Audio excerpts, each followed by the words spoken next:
We are back on Morning Line. Thanks for joining us on this Thursday. Nick Barris here talking about child abuse in Tennessee and the question of whether or not those who report it should be required to identify themselves or perhaps remain anonymous. With us this morning is Dawn Harper. She's CEO of the Nashville Children's Alliance. Also, Stephen Warner, Executive Director of the Child's Advocacy Center of Tennessee. I think both of you very involved with this. Both of you have some concerns about this legislation being considered to require folks to identify themselves.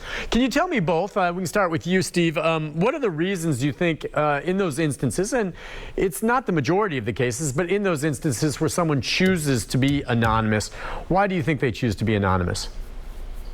So if you look at where child abuse happens, almost always it is someone that the child and their family know, and often it is in the social settings where they're long-term relationships. I'm thinking scout troops, I'm thinking sports teams, I'm thinking church youth groups, and in almost often employment.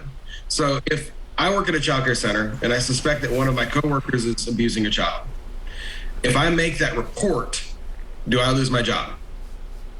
If I'm in a church and I work for the church, do I lose my job? Do I get run out of the church? So this bill is in place to prevent retaliatory actions on behalf of someone making the report.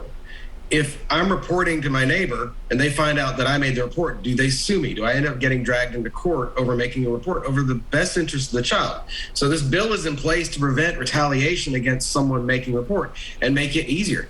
You said earlier in the call that these are tough situations, and I may suspect something, I don't know it, and I'm concerned that if I make this report and it turns out false, that I end up with all kinds of egg on my face because, well, how dare you think that I'm doing this or that to my child, or that I'm using drugs in the home, or I'm beating my child. Like all of those, these are always complicated social situations. And they're often tied up in family. What am I going to do if I think that my grandfather is abusing his grandchild?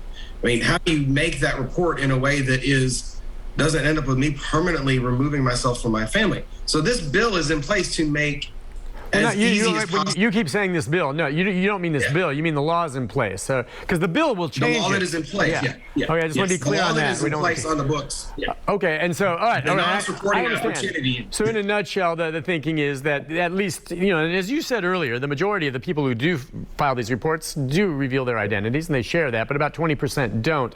And so the idea here is that the concern would be there'd be retaliation. Now, isn't it true though, Dawn, that if this legislation does pass, it's not as though they're all of a sudden going to take your name and plaster it on a billboard somewhere or send it off to the media. I mean, it's only going to be shared with DCS, which will keep it confidential, except it acknowledges the possibility that there could be some type of court proceeding where it goes on. But it's not like someone can call DCS, say the person who's named in the report, and say, hey, I want to know who reported me. DCS is not going to tell them unless they get a judge to force DCS to do that, correct?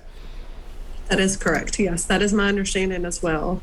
I still do believe that would inhibit folks from making referrals. And as Stephen mentioned, I've had folks over the last several years, when folks learn that I am in this field of child abuse, I've had folks from daycare workers to neighbors to just friends call me and say, Dawn, I'm worried because I suspect a child has been abused, but I do not want to make the referral because of possible repercussions. I'm afraid the alleged abuser is going to fire me from my job or, or be, angry at me, or I'm going to lose funding in some way. I mean, there's so many different reasons that folks do not want for the alleged abuser to ever find out who called in the referral.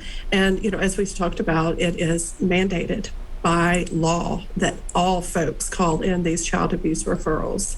And child abuse professionals are just afraid that this will inhibit those calls. Yeah, it's worth noting too, right, with regard to that mandate. I mean, I don't know that anyone has ever been prosecuted for failing to report it. I know there have been, parents sometimes who are charged if they can be proven that they failed to protect a child from an abusive husband or wife. But the case is hard to enforce anyway, but it is under the law required that you report it. Whether or not this bill were to pass, that law would still say the same. And so if you know that someone's being abused or you have a strong suspicion and don't report it, you're breaking the law. Right? Correct. Okay. Correct. People need to keep that in mind. Let's go to Charlie. Charlie, good morning. Hi, Charlie. Hey, Nick. Good morning. How you doing today? Good. What's on your mind, Charlie? I'm a little confused about something. Back when me and you were growing up, Nick, when we did something wrong, we got our backside Yeah? busted, Uh-huh. correct? Some of us did. Some of us had privileges Okay. taken away. Yeah. Okay, some of us did. Okay, now if we correct our child today, it's like give them a whooping or or correct them if they do something at home and they go to school and they say, well, my mom or dad, is abusing me because he gave me a whooping and everything like that. What are we supposed to do? I mean, are we supposed to believe the child, or is the child going to be taken out of the house, or is there going to be an investigation? I mean, Okay, fair enough. On this question, I suspected we might get some calls just about how you make the decision on whether or not what you've witnessed or suspect is actual child abuse. And that's part of the investigation that comes later. But what about this caller's point? How do you know? Is a swat on the rear child abuse these days? Some parents still spank their children. How do you draw the line there? How does DCS, or how do you two view it? Right, I'd be happy to answer that question. When a call is made to DCS, there will be several questions asked, especially if the referent has seen it happened. So if the referent has seen the spanking or hits or barks or whatever on a child, it is important that the caller give the information, that they say, well, I saw the dad, or my next door neighbor's dad, spank the child on the bottom, open-handed, two licks, and it is really up to, like I mentioned earlier, it's up to the DCS hotline and their leadership team to see if a referral goes through or not. If that referral were to go through, DCS would go out to the home and interview the child and the dad or the alleged abuser and all other witnesses and gather all the information needed to see if it constitutes child abuse. You can spank your child with an open hand, as long as it is, on the bottom. It all depends on where the child is struck, how what is used to strike the child. Many times it's unfortunately an extension cord or something that will cause severe marks or injuries, and those cases will be, to my knowledge, will be investigated by the Child Protective Investigative Team. Makes sense. Stephen, you said earlier there were over 100,000 calls last year, to your knowledge?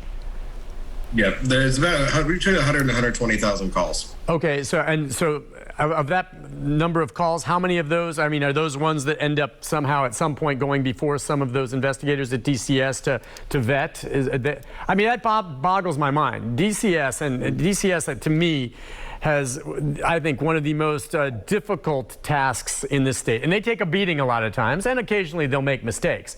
But gosh, is that a hard thing that they do over there. I don't know. I have no idea how they even can thoroughly vet over 100,000 calls a year. I have no idea. They don't have the staffing to do that. They don't.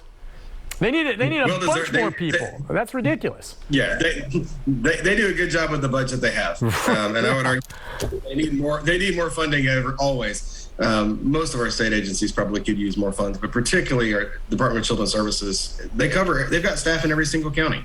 Yeah, they serve all 25 counties in Tennessee, and they investigate every one of these reports. To the caller's question, the other step, the next step beyond that, is if this abuse gets substantiated, it then goes to the district attorney, and the district attorney has to decide whether he or she is going to prosecute this case. And then it goes before a jury of that alleged perpetrator's peers, who have to decide whether this was actually abuse. And at the end of all of those steps, then a jury has to judge whether or not this was actually abuse before a conviction would happen. So will DCS get involved? Absolutely. Is that person going to end up in jail for a spanking?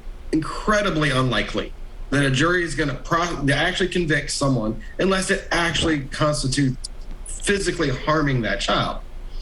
And so I think it is a good question. Are we going to get called on us because we spanked our kids? Who knows? Am I going to get convicted for spanking my child? That is very unlikely, particularly in our communities where that's a jury of my peers. Yeah. People who also raise children in my community. So I don't think that that's it. But to Dawn's point, you get licks with an extension cord and you're bleeding, which is often what we see. Yeah, absolutely. That's abuse. No argument from me on Many that. times. Yeah. Many times that's not the first incident. So that's another reason that the investigation is so important. That someone, DCS or a forensic interviewer, interviews the child to see, because the neighbor may have just seen that one spanking. But if we're able to talk to the child and gather more information, maybe it's a pattern and maybe it's happened for several years. And it's something we need to know about, and we need to do everything in our power to help keep that child safe. Okay, on that note, let's take a quick break. We'll be back with more and more phone calls for you. 737-7587. What do you think about all this? If you have a general question about, how to go about reporting child abuse, we'll touch on that later in the program as well. Feel free to join us. We'll be back right after this.